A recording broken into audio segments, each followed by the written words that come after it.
Hello, and welcome to the Conspiracy of Goodness podcast, where you'll hear conversations that generate one aha moment after another for you. There is an enormous wave of goodness and progress well underway in the world that almost no one knows about yet. Yes, it is still an amazing world, and on this podcast, we'll introduce you to the people who are making it that way. We're here to shine a light on all the ingenious solutions and give insight and innovation a place to rise to the top, since it doesn't seem to be doing that in our online lives very often. And here's the thing, almost everybody we talk to on the Conspiracy of Goodness podcast is tackling some vexing problem in the world, and yet they still think the future is bright for us all. We need to know what they know. And then we can take all this insight and inspiration into our daily lives and start seeing a whole new landscape of possibility for ourselves and the people we love and that we are connected to. So welcome to the Conspiracy of Goodness podcast. I'm Dr. Linda Ulrich, founder of the Goodness Exchange, a global website that's been shining a light on insight and innovation going uncelebrated for almost a decade. The purpose of this podcast is to put a spring in your step so that you can live with less fear and more joy every single day. And we can start that right now. Today, we're going to meet Jenn Lim. She's a guide for us all when it comes to living a more meaningful and happy life in the work we do every day. And I'm just going to own it. Jenn has such an amazing bio that I'm going to read it. I mean, I've crafted it, but there's so much that I didn't want to leave out.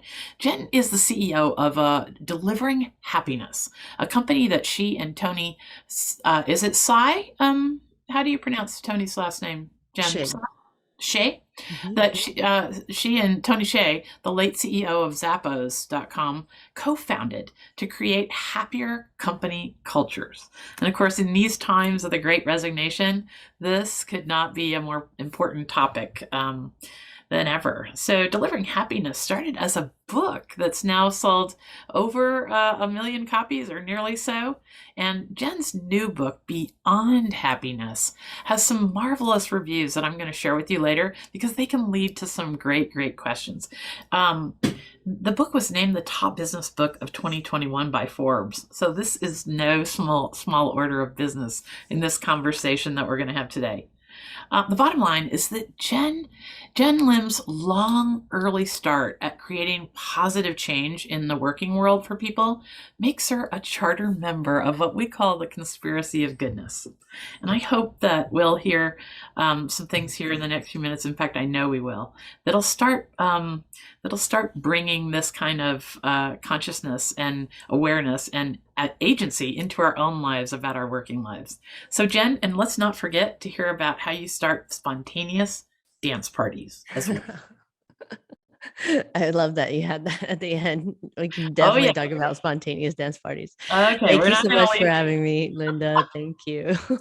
Well, thank you for being here.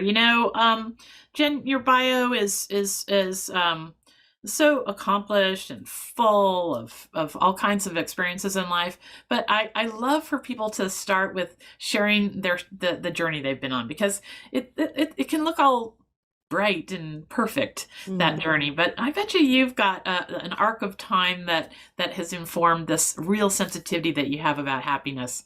So tell us some things about your story.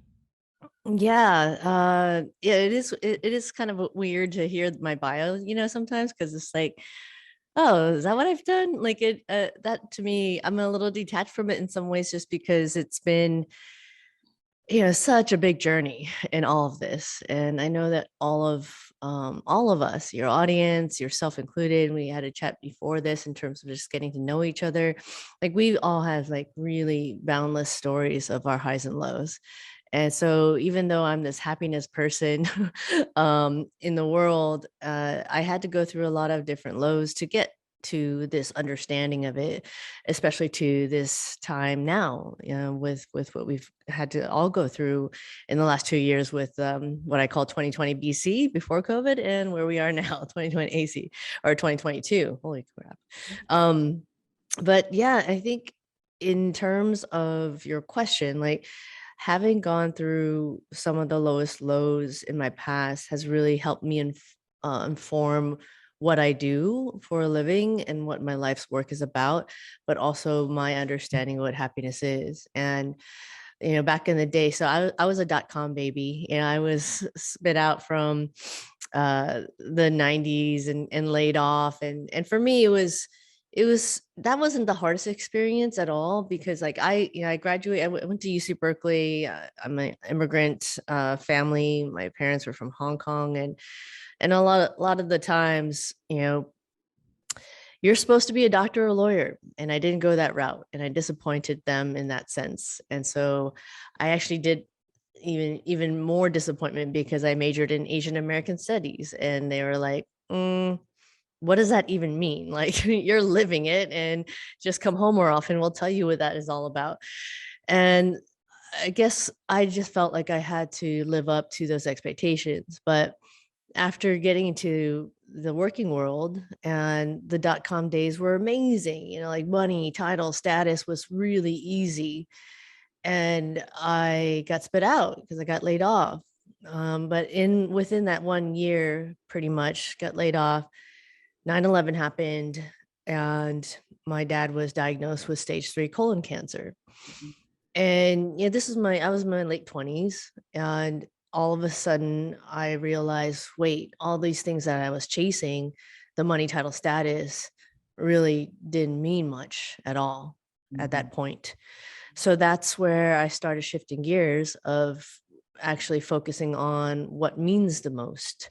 And without actually saying, identifying purpose and values as the terminology around it, I realized at that time I'm going to focus on what means more to me, which was the relationships in my life, my sense of freedom and autonomy, and my sense of just being able to live a more purposeful way. And that's when the switch happened. Like, this was like early 2000s, um, when I started understanding or wanting to live a more meaningful life. Bless you. Sorry, I was just gonna sneeze, and that is such an important point that you were making there, Jen.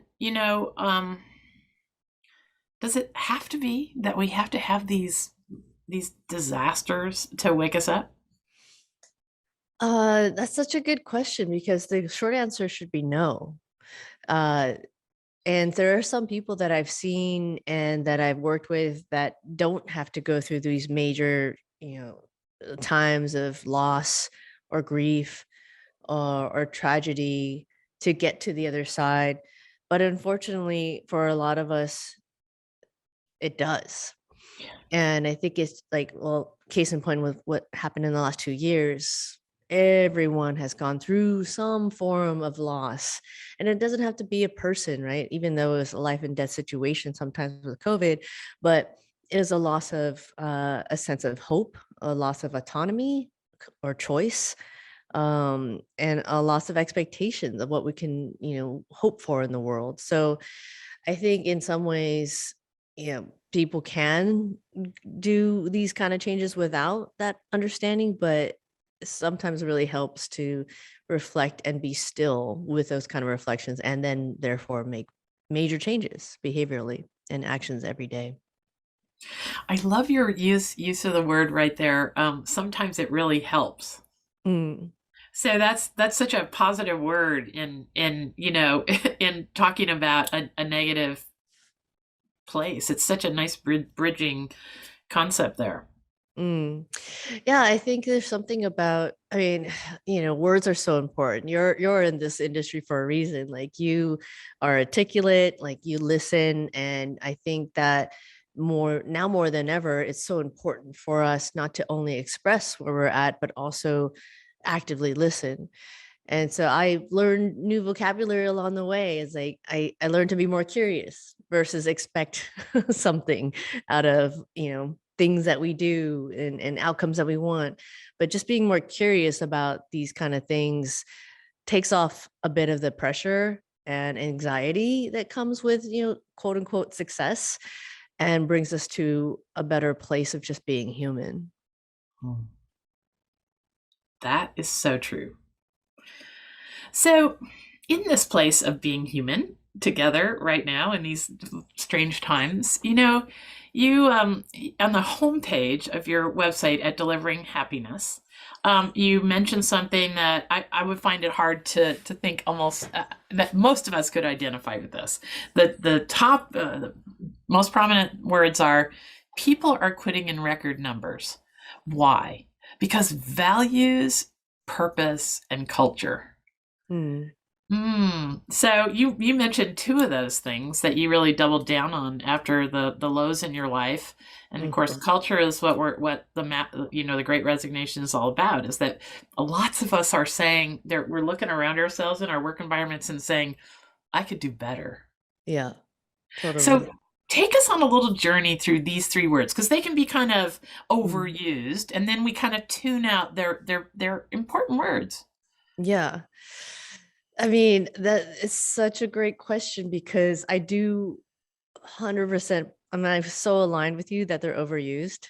And sometimes I even hesitate saying purpose, values, and culture anymore because it's like, who wants to hear about this again? But and this was even before 2020, even before COVID. But somehow there has been sort of this resurrection of these words because of 2020, because of COVID, because of the Great Resignation, and the fact that we had so much time to use that time, whether or not we're going to be, reflecting on where we're at in life, or thinking about, am I waking up and really spending every minute of the day most importantly for me? And so that's the silver lining of it all. And so that's why I also call it, and a lot of people call it the great awakening, a great awareness, great reset, great whatever you want to call it. That's up to you. But there has been that really substantial time that we've been able to reflect on that. So I think with in some ways the last 2 years has brought that resurrection of purpose, values, and culture. So in the end of not making it too daunting, because people sometimes like, oh, like, what is my purpose in life? Like, what am I here for? Existential questions and values and the sense of culture. It's really my goal is to try and make it less daunting. Like, purpose is like, don't even have to overthink it. Like, there's exercises that, the reason why I wrote the book in many ways was to make it very practical. Like, what is your purpose? What are your values? And how do we build, as companies, as teams, whoever we work with, really sustainable and strong cultures? Because at the end of the day, I believe it's not just about happiness anymore. It's also about, like, the sense of humanity and bringing it to the workplace. So, I mean, in some ways, I'm really glad people are bringing back those words. Okay, um, so there's this. Do you think it's something that there used to be more imbued in people's working lives? That there was a time when everybody kind of felt like it was their mission to keep the peace and create culture, and we looked to our leaders and they looked back, and everybody had a responsibility in creating that, and somehow we got away from that, or is this Mm. a whole new awareness?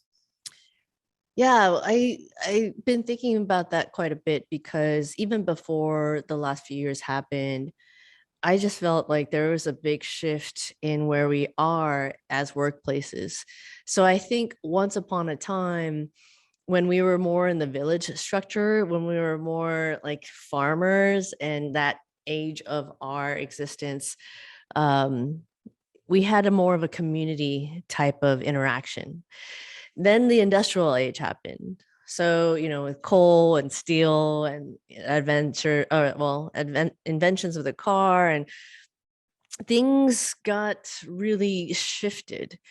And the industrial age was amazing for so many reasons, for technology and where we went as society. But companies unfortunately brought people into more pigeonholed roles and no longer really felt that sense of community, or no longer felt that sense of villageness, right? Like, where everyone had a role and we were going to be part of it and fulfill those roles because otherwise we would not survive. Industrial age brought us way out of there because we became cogs in the machine. And, that's a large reason why capitalism grew and we saw the good and the bad sides of it. But I think that's where we are now, is like now we had time to reflect. The World Economic Forum calls it the fourth industrial revolution because there's been so many cycles. And now here we are today. And the biggest question is, okay, so now that we have more wherewithal and more, ability to think about the great resignation and the great awareness, what do we actually want in spending, how we spend our everyday lives and how we, create workplaces and create bonds between teams. So that's why I'm just really passionate about this topic now. Yeah, it is hard to miss all around you. I'm involved in a small business with my husband and I have been dentists for 30 years, and it has never been harder to Hmm. find really good people and keep really good people. And we're kind of nice folks, and I can't even imagine what it's like if you don't have leadership that is really trying to create a win for everyone, Hmm. all the stakeholders. Yeah. First Yeah. of all, like congratulations on your success with being I mean, it's not easy. Like being dentist, I have family members that are dentists, and I mean that's tough work. Like you're building businesses on a day-to-day basis that you need to nurture the team that you have around you. But so kudos to that. And I think is a great example of like where I mean, a majority of our GDP in America are small businesses that need to think about this on a day-to-day basis. And so what I think has been most effective is that when people and companies realize that people are our assets, not our expenses, that it sounds so basic, right? But just that turn of the line item on a budget is like when you invest in them, they'll invest in you in blood, sweat, tears, and hopefully a lot of smiles, especially in the dentistry industry. But like just being able to see that, and that goes back to the data that I'm really big about. If you look at small businesses, you look at big companies like the Fortunes, like best places to work and Glassdoor, these companies that are scoring high, the top 100, let's just say, are consistently outperforming S&P 500 for the last 15 years. And that's a lot to be said because, the economy has been going up and down for the last 15 years. So when we look at examples like that, the data speaks for itself. And then therefore it's like, what do we do with that when we consider it and actually reframe it so that people are our assets, not our expense? Yeah. So, how does this? Well, we could stray into the conversation about B Corps and the meaning and purpose and validation, the transparency that B Corps have to have. But I think Mhm. is that part of this journey to open a new era for our working lives? Meaning what B Corps are doing right now, Yeah, or just in the fact that people are looking at the big picture and how you do business and how it's got to include stakeholders beyond the shareholders. yeah, I think B Corps are one way to go about it. I think that there's a greater umbrella theme going on from the fact that like so the CEO of BlackRock, he's basically running a multi-billion dollar fund, one of the biggest in the world, and he comes out with a CEO report every year. And this last one, he talks about how important it is that the great resignation is a good thing. And I totally agree with that because it kind of is a forcing function for companies to be more creative and innovative around people. If it didn't happen, then people or companies would be doing the same thing and know that I mean, he's super aligned with having a purpose driven organization. And like, it's so interesting to hear the conversations going on that level of those that know, you know, their business is to make more money. But if we're not including and being more, with diversity, inclusion, and belonging in that equation, then those companies will not unfortunately survive. Yeah. So this brings me to something that was said about your work in the reviews for your book, which Mm. people are just unanimously all about it.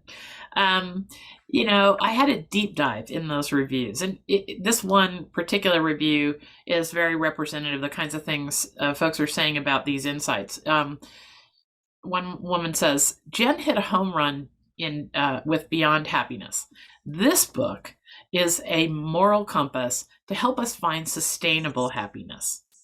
And she talked about the exercises throughout the book. So Mm. tell us about this moral compass to sustainable happiness, and then share an exercise with us. Yeah, for sure. And it's always a trip to hear about reviews. So thanks for sharing that. I was like, oh yeah, that's kind of cool what people Yeah, it's think lovely. about it. Um, so one of the things, I'm going to go back to the purpose and values. And so there's two distinct exercises I have in the book.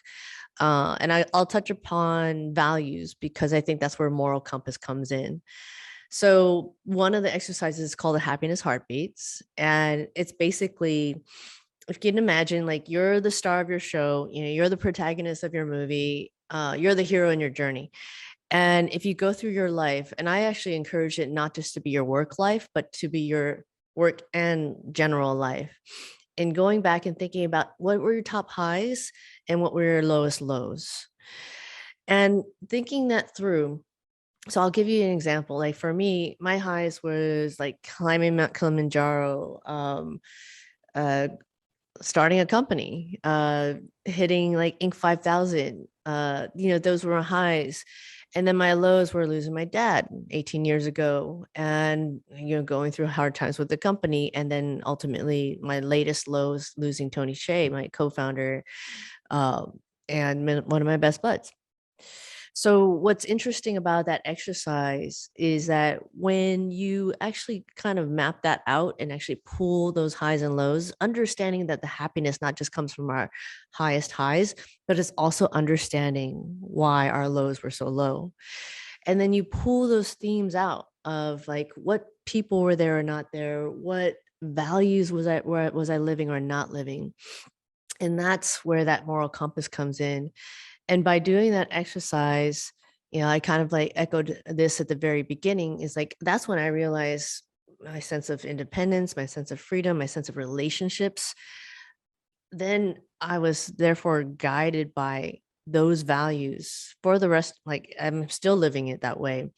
And sometimes when we have these really hard questions in life, do I leave this job? Do I, move to a different state? Do I take this relationship? Whatever it is, these this moral compass, these values that are presented when we reflect on our own lives are that much more, like it's a hard life. Let's just be real. But when we have that moral compass, when we have our values in place, it makes those difficult decisions a bit, if not a lot, easier. Mhm. Um, this takes some time, right? This is people don't. This sort of thing is find an afternoon, carve Mhm. out 2 hours, get your favorite beverage, and do a little inner work. I mean, am I right about that? Yes, you're right. And that's why in the book I call it the hardest, easiest thing you'll ever do. Because it is hard, but it's easy because it's within yourself. It's like you don't have to depend on anything else external. And especially knowing that there's been so many external changes around us that we cannot control. But that's why it's the hardest, easiest thing, because it's like, do we want to do that work? And then the question resides within our own. I actually also I love this. I love that the fact that you brought up your favorite beverage. It's also really fun to bring your favorite beverage, but also to do it with other people. And so whether it's in your own family or your team, like your most immediate team, this is where the book is trying to take this to. And this is where the great resignation really resonates, is because why are people leaving?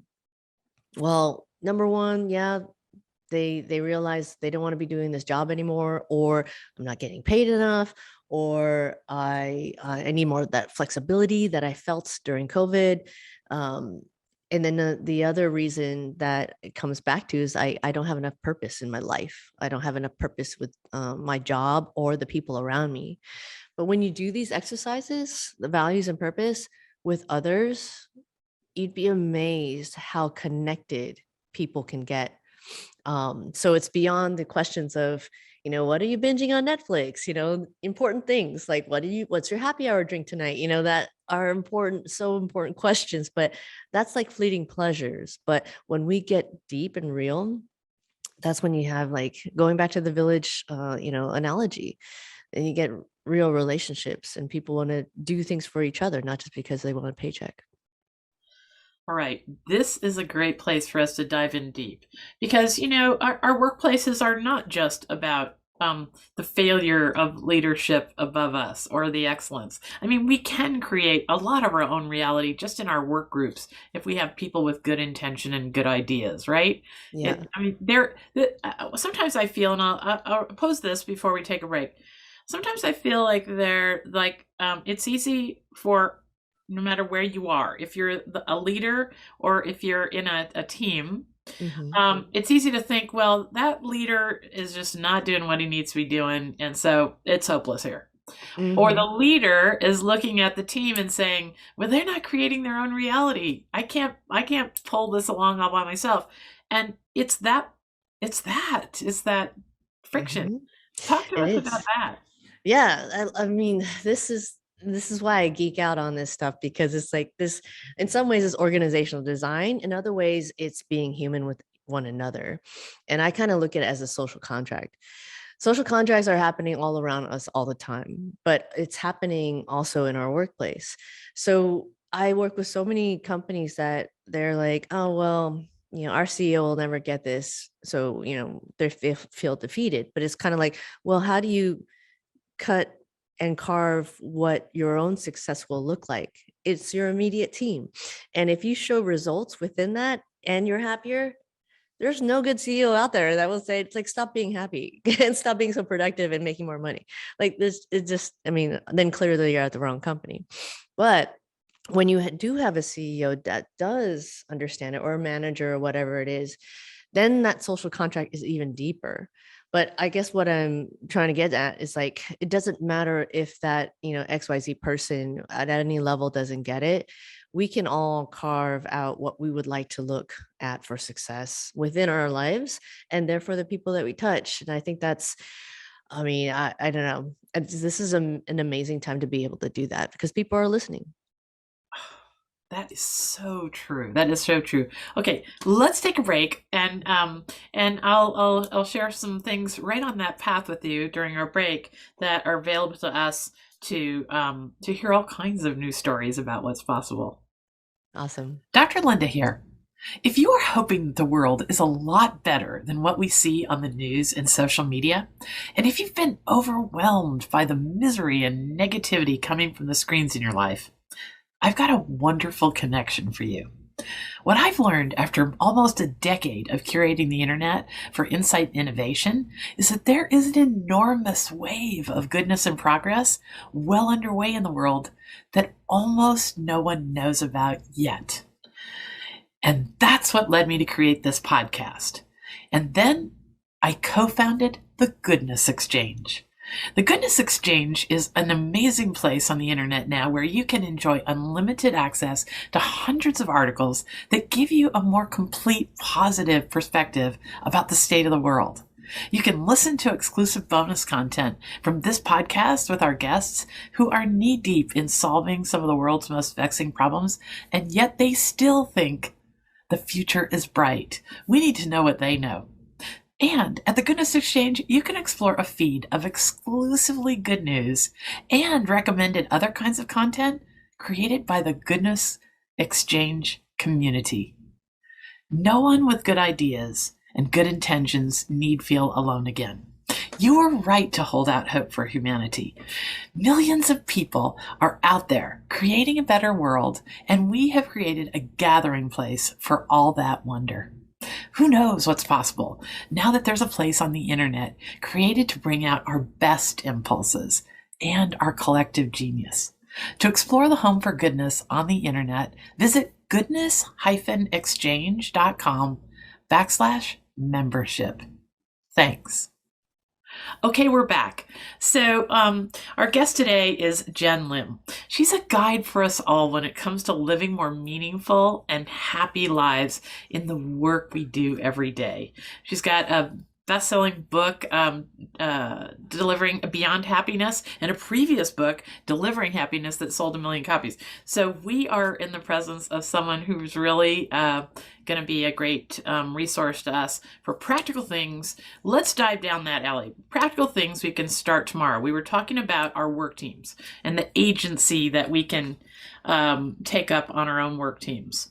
When in our pre-call, I talked to Jenn about something that we do in our dental practice ever since my dad was at the Mayo Clinic. My dad perished about 22 years ago, and one of his last visits to the Mayo Clinic, I noticed the nurses exchanging these little cards.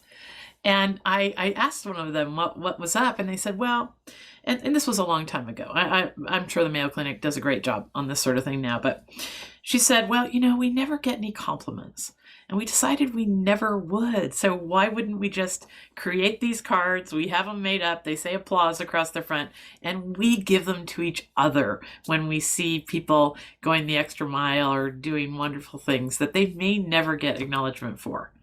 So this is that kind of agency that we can find in our work teams, even if our boss is less than leadership oriented. Let's just say that much.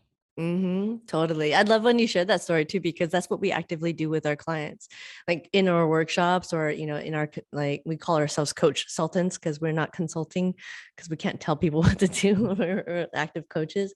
But in our sessions, we have wow cards, like what you just described. So essentially everyone gets, their own stack of wow cards, and they can write it to anyone they want and tell them exactly why they got wowed by that person. And you can do this on a day-to-day basis. Like, we just happen to do it in workshops, but I love that, like, you were already doing it, your dad was already doing that back in the day. Another actually cool thing that I've seen in the healthcare space is there's a doctor's office that so I was doing a talk in New York, and someone was telling me, like, oh, I know exactly what you mean, because one of the levers of happiness is a sense of control or autonomy. And he said, I loved going to my doctor's office. And I was just like, who loves going to the doctor's office? And he's like, the reason why, after understanding the lever of autonomy, the receptionist gave me her business card, last time I was there. And on the card, her title was the Director of First Impressions. And that's what made him realize, like, that's why I love going to my doctor's office, because she owns her job. And just think of that, like, there's no extra pay there. It's just more of like, how can everyone in the room, so to speak, own their job and feel like they want to? But something as simple as that can go a long way. Yeah, and we don't wait, and we don't have to wait to be bonked on the head for these kind of ideas, right? We can get Yeah, together in our small work teams and have sandwiches over lunch and just decide the world that we want to create for each other.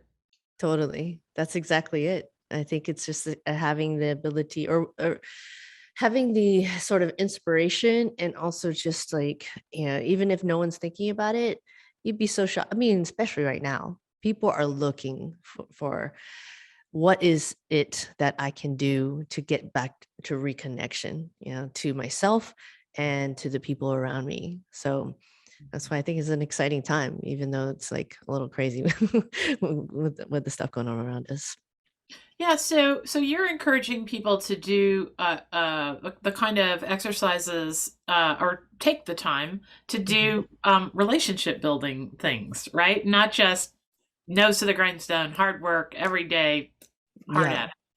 Yeah, it is relationship building. And I think the relationship starts within ourselves. Like, one of the models I talk about in the book is, if you can imagine concentric circles, it starts with the me, and then we, and then community. And community equals your customers, your partners, your vendors, anyone that you touch in your ecosystem. And what's interesting about that is, like, they're all interrelated. So when you start with the me of defining your own purpose, defining your own values, and doing like a draft, again, not daunting. And then that actually ripples out to the we. when you do it with your team and everyone else is doing it too, then you can see the impact of how more connected it is. And then when you have like people that are happier, at work, then your customers are going to be happier too, because they can see it and they can feel it, and the interactions are that much more real. So that's why we're a big believer of not just, skill set performance evaluation. It's also culture evaluation. It's also, how are you contributing to our culture? How are you contributing to each other? And so that makes it a more holistic view of where we are right now. Because I think people just want to show up as a human being, as a whole human being. Yeah, and be uh I think there's something to rewarding people for searching for what they're uniquely built to contribute, Mm, like making that a part of your culture, and then making sure that people in leadership make those changes of the seats on the bus. How's that totally. going? How's that going these days? Do you get hired for a job and that's what your job is, and or do you guys advocate for more of a almost a discovery process about where people's best skills are? Yeah, I think it's definitely more of the latter. It's because it's the proverbial journey, like it's been so cool to see that more companies are tuning in. It's not just that skill set that they're looking for or need. It's basically the life cycle of an employee. And if you understand the life cycle versus just that one skill set, then you'll realize that person has a lot of other things that they can contribute to the company. And even companies now like are saying like, it's not even about what you bring to our company per se, we just want you to succeed in life. So I think when you have that broader conversation of people being whole, and I'm going to bring up a lot of the other stuff that we've been not talking about for the last 10, 15 years, is like the mental side. So when we talk about being whole, and this is another exercise in the book, and it's called the wheel of wholeness, is like have your employees fill this exercise out, which includes mental, emotional, relational, um, physical space, spiritual space, or wherever they are in their purpose. And if when they figure like fill that out for themselves, they get a sense of like, oh, I'm really high on my spirituality or purpose right now, but I'm really low on my physical, or emotional mentality. And it's just really interesting to see that when leaders introduce this kind of exercise, then you see the whole picture, and then also employees feel like they're being heard as a whole person. And that's when you see the full gamut of like their superpowers, right, of what they can actually really bring. Because it becomes that journey, like how can they fit within what's needed in the company and vice versa, and then it becomes that a more of a team social contract kind of relationship. Now, this is this you're talking about the company that all of us want to work for? Um, It is it? exists. It exists. That's what I wanted to say. Like, how what does your what? Let's get really practical for Yeah. people that are considering a change. I always tell people to find pride and happiness in place if they can. These are Mhm. just such tumultuous times that if there is a possibility to find pride and happiness in place, maybe these are the times to look at that first. Mm. But if people are saying, "Ugh, I can do so much better," how Mhm. do you go about finding that company that we're talking about that cares about all the things that you're saying? Like, are there like signals that are even subliminal signals when you're looking at a company's website, or what? Let's look at this from both ways. From both Yeah, yeah. how do employers find people whose values match what they're doing, and vice versa. Start with the on the employee side of things. What's the insider's view of how we assess companies and before we launch and leap into them? Yeah, I think we're lucky with the fact that the things like Glassdoor exists, things like Indeed. Indeed also launched actually right around COVID, a, an additional set of metrics around happiness, so that internal employees are rating Indeed, companies through Indeed in that aspect. Same thing with Glassdoor. So luckily we have those tools to get like the real deal. And then I think from an employee standpoint, at the end of the day, the number one reason why people leave, this is even before COVID, is not because of pay, is not because of like even purpose. It was because of their manager. It's like basically that's like the number one direct reason, like, am I happy here or not? So I think it's like upon us as employees when we go into these interviews, like just remember you're interviewing them at the same time and suss out not just the manager or the boss, but basically everyone that you're going to have to work with on a day-to-day basis. And are, do you align? Do you like, is there values and purpose alignment? Do you want to like, get a happy hour beer or whatever after work? Those things are just the most simple things. But I think it goes a long way, especially because the pendulum has swung into the employee's court of being able to say, hey, this is what I'm going to bring to the table. And these are my values. And this is like what I would love to do from a purpose standpoint. Are you aligned? So that's where I would start. Is it too soon to expect companies to have put their values together and put it on the company website? Like, Yeah. is it too soon? I hear of companies doing that. I just interviewed the co-founder of 6 a.m. City, Ryan Hafey, and I mean, he is absolutely brilliant in Yeah. putting together big teams in city after city, all based around alignment with values. But Yeah. is that the rule or the exception? I don't know, like maybe because I'm in this work, I see so many companies doing it. Okay. But I also believe that, I mean, it's going to take time to get it really instilled in a systemic way. And so even if a company, like, let's be real, like, like Uber got a lot of crap. Wells Fargo got a lot of crap. Like when things went downhill, Volkswagen, like when they were selling cars that were supposed to be, those are all very messed up things, right? That brands do. But the reality is also at the same time, there are good people within them. So that's why I think even if it doesn't, the companies don't have like the values plastered on their website yet or as part of the recruiting process, that's why I think it's so important just to have those like real conversations with the lead and everyone else in your team. So Hmm. And the people that interview you should be able to speak and should be anxious to speak about their culture and what's important and all that, right? That I mean, yeah, there's little signals just like that in the interview process. totally. If no one mentions culture or what you're all striving for, goals, I mean, Yeah. And if they don't mention it, then that's kind of an indicator like, well, maybe you shouldn't be spending your time there. But yeah, I think that's been a blessing, especially in the last, 2 decades when I was doing this at Zappos. Like culture wasn't even a word yet, a buzzword yet. And then now it's like everywhere. And so that's a cool thing, like being able to speak to it and knowing that major leaders in the world, CEOs of big companies like Microsoft, Google, Starbucks, they talk about this. And whether or not it's being held true in reality is, I think that's part of the interview process.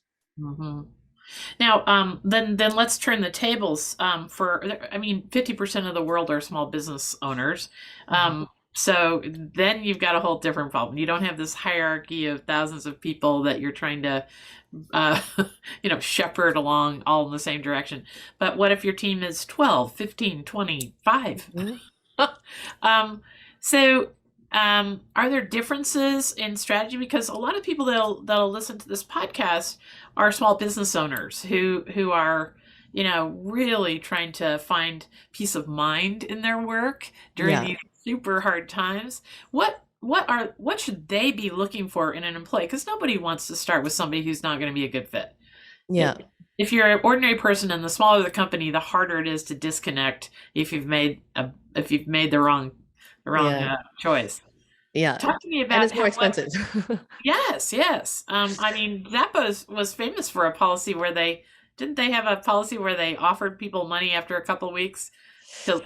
Yeah, they paid people to quit essentially if after a few weeks of the training program that everyone goes through, if there's not a culture fit, essentially it's just kind of like we'll pay you, now I don't even know how much they're paying people now, but it was just a real test to see, do you align with this culture?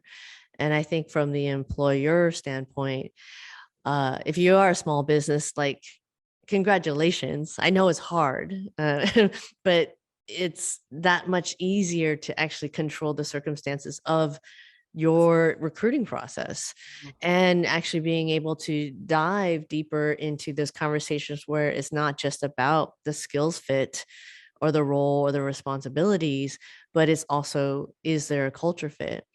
And that's why I think it's so important to have established purpose and values from a company standpoint, because that's the lead into the questions that you'll be asking during the recruiting process. And it's meant to really see what this person is bringing to the table from not just the skill set, but the purpose and values. And asking the hard questions like, when did you have to do something that was against your values, or against like what you had to do because your boss told you to? And I think it's fair game from an employer standpoint, because then you get to see, the true character of who people are. And it's easier to teach skills. It's harder to teach people to smile. Mhm. Yeah. Recently, I created a position we call the Chief Happiness Officer. Nice. And, I decided there and then I was going to hire for a mindset, not a skill set. Mm-hmm. I was going to find someone who was really emotionally intelligent, who asked the right questions at the interview. It wasn't all about money and time off and all that, but I was looking for somebody who put what they volunteer doing on their resume. Mm, When somebody values their volunteer efforts enough to put on a resume, that is something that speaks to their character too. Are there totally. other things like that that you think are good indicators of somebody who's going to have the team dynamics and the emotional intelligence to be a good fit? Yeah, the volunteering stuff is very important. I think it's like um just whatever else that person really is passionate about is really important. Because like when you get a sense that that person is being authentic to all sides of who he or she or they now are, I think that's when you get a good sense of whether or not it's going to be a good long-term, relationship. And I think it's so much more important now. Like, people talk about millennials and Gen Zers and how they're so different.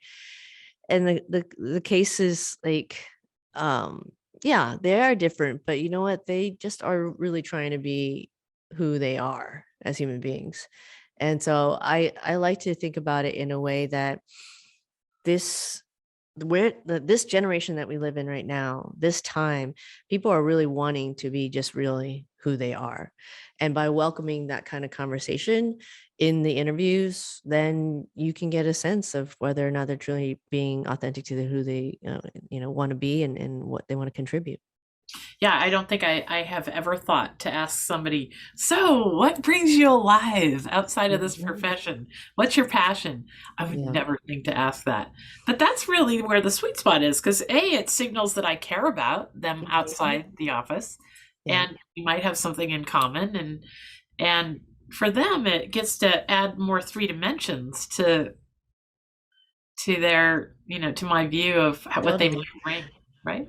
Yeah, totally. And then that carries through too, because it carries through from not just the recruiting session, but it carries through to the lifetime of that employee interaction. And when you have everyone in your team that have expressed these things and continually express it, they're actively bringing their passions to work every day, and everyone else learns from it too. So that's like, I guess that's why I'm keep on saying that the life cycle, it's not just asking at the beginning, it's a carrying through purpose and values, carrying through what our passions are, and everyone else can learn from it in a way that feels additive. And and then you develop deeper connections of a team that wants to do anything because they're in it together. Yeah, this is so important for our times because I think the pandemic is wearing on, and Hmm. uh, we can't keep saying, oh, when things go back to normal. I mean, it's time to just embrace where we're at, figure out how to make it work, and move on together, and really use that as free to core that strong relationships on the team give you. Totally. Yeah, I think there's just no way we're going back. It's the new abnorm, and it'll never go back. And for those, and I think that's a red flag too. For those that want to go back, then it's a signal that like I think these days we just need to be more adaptive than ever. And unless we have that kind of bone in our body, and that's a question that I actively ask too, is like, how willing are you able to adapt to things that we have no idea that are coming? And we saw that in the last 2 years, and it's going to continue. Mhm. So yeah, I think that's a huge character um that characteristic that we all need right now. Now, I had a thought leader I was interviewing once say something that's always kind of stuck with me. You know, she always asks herself, who would I want to be in a lifeboat with? Nice. And then, why? And like, we can do these exercises where we share some of the attributes. David Cooperator, who is a world thinker in the other AI. He's a thinker in appreciative inquiry. I think you and I Mhm. had that conversation. Yeah. He says, I think this comes from Peter Drucker. He says, when you focus on your strengths as a team, your weaknesses become irrelevant. Hmm.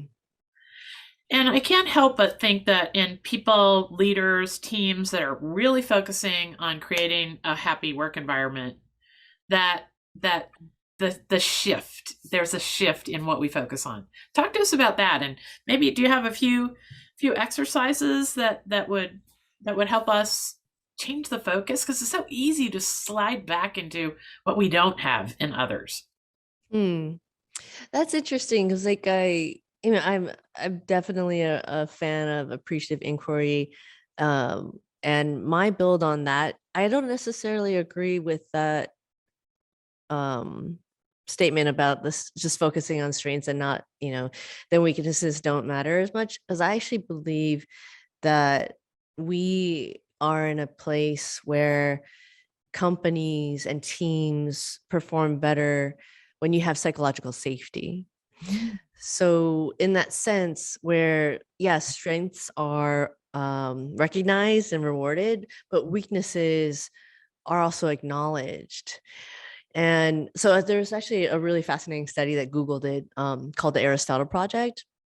And so they were set to find out how, like, which teams are the most impactful and effective. And so you would think, like, oh, is it the manager, or is it the tools, or whatever it is? But the one factor they found was psychological safety. So for those teams that felt that they can express, what they can celebrate, but at the same time express what they didn't excel at, and feel safe to say, I messed up here, I failed in this one, but this is what I'll do different. That's actually what made them most effective in their outcomes.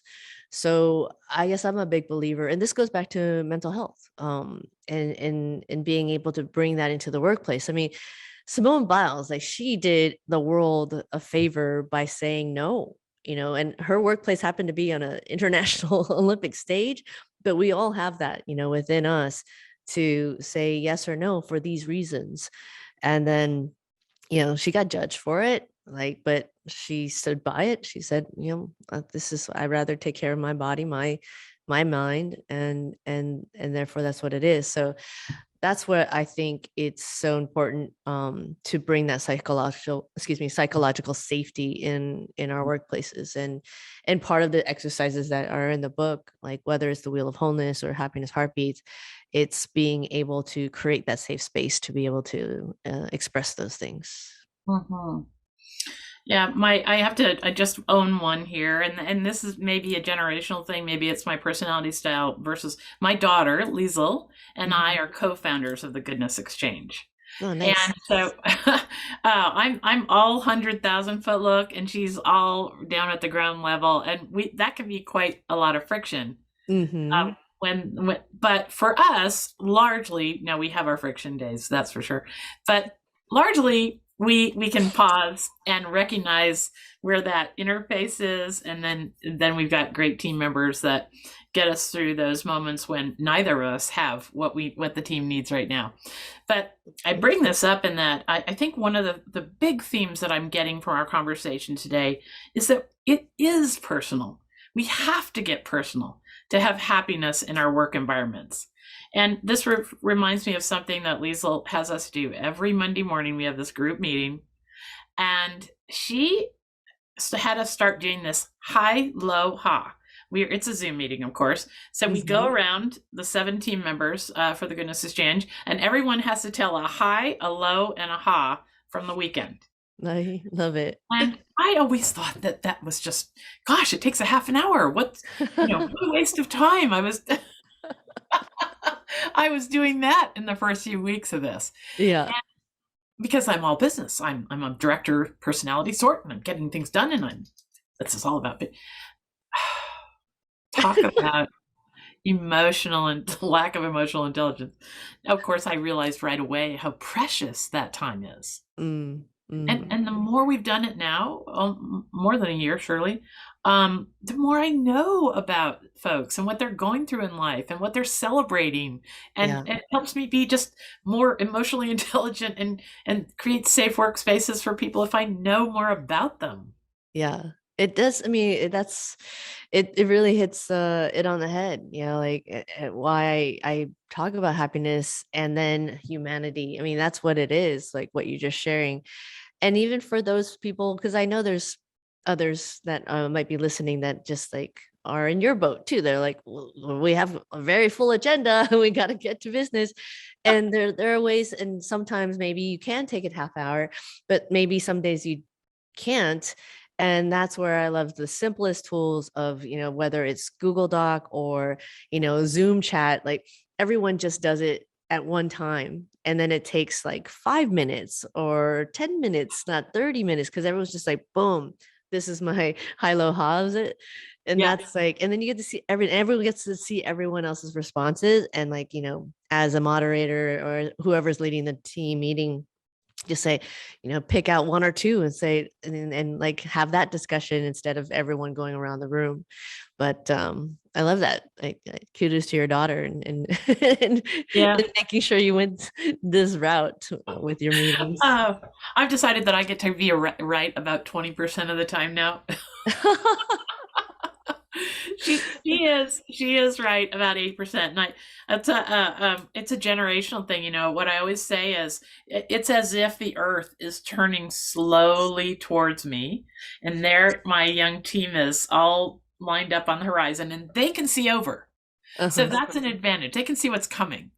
Now me, I'm way back in space here, and I can see what's gone on between me and the horizon. So I've got that perspective. And when we look at it like that, everyone's perspective is valuable. Yeah, that's lovely. I mean, so you're a very generous mom to have to be on the 20% side and not the 80. No, I tell you what, I believe that the millennials and the Gen Z generation will save us all. So I'm rooting for that. So totally. I got to tell you, this has been a lovely conversation. Thank you so much, Jenn, for sharing this journey and the important work ahead as we improve business to meet a new era. Can you give us a few stats on happiness? You say in the book that it's measurable. Give us a few happiness stats on our way out, and then tell us where people can connect with you. A few happiness stats. I mean, I think I think the latest stats are not necessarily about happiness anymore, especially in the last 2 years. Yeah. But I mean, I go back to this greater sense of, what it means to have well-being and health, and this sense of like purpose. So I know that, businesses that we've worked with and workplaces that have implemented this stuff have gone from like retention rates going from yeah, like turnover rates were like at that 30%, 40%. And then after doing this, it went to negative because people started coming back to their company because they heard that, oh, wow, they actually care about people. And so that was amazing. And then revenues, like if you make sure your salespeople are happy, like we've seen revenues go up from like 20 to 40%. And it's just, whatever metric that you're looking at, that's the most important thing. Is it retention? Is it burnout? Is it revenues? Like, just remember metrics are, measurements are one thing, but you have to measure what was most important for you. So that's where I would lead back to. Um, and I think one important reminder in all this, remember, like, and this is one of the major themes of my book, is, as leaders, we're also like wanting to grow other greenhouses. So like we want to grow our revenues, we want to grow our people, we want to grow our companies, but just remember to nurture your greenhouse first. And I think that's something that, especially in these last couple of years, we've seen what the difference is if we forget to nurture our greenhouse, especially knowing when we have purpose and values in place. That's what helps us get us there. So yeah, sorry, long-winded answer, but Lovely. No, that's exactly the reminder that we need to have. This is what gives us um, almost the validation that it's possible and the authority to take charge and start making inroads in this direction. Thank you so much, Jenn. Where can people connect with your work? yeah, so deliveringhappiness.com, you mentioned that earlier, and then we just launched the website Jenn Lim, JENNLIM.com for the book. Ping me there, and there's a bunch of resources that we're happy to share just to get you on this, this journey. Never better place to start than today. Perfect. Perfect. Well, thank you so much. Anything that Jenn and I mentioned, right down to the Peter Drucker, who's he, and any of the other things that we mentioned, there's going to be a lot in the show notes. This on at the Goodness Exchange. This will be a Wednesday article, and there'll be some additive parts, some wonderful clips out of this interview there to remind you of some of the real key words of wisdom Jenn had for us. So thank you. Don't forget to go visit the Goodness Exchange and join us there. We are creating a landscape for people with good intention and good ideas to thrive together. I hope all the connections that Jenn and I gave you today to goodness and progress will carry through your week, and you'll start finding all the joy and wonder that we've been talking about. Have a great day.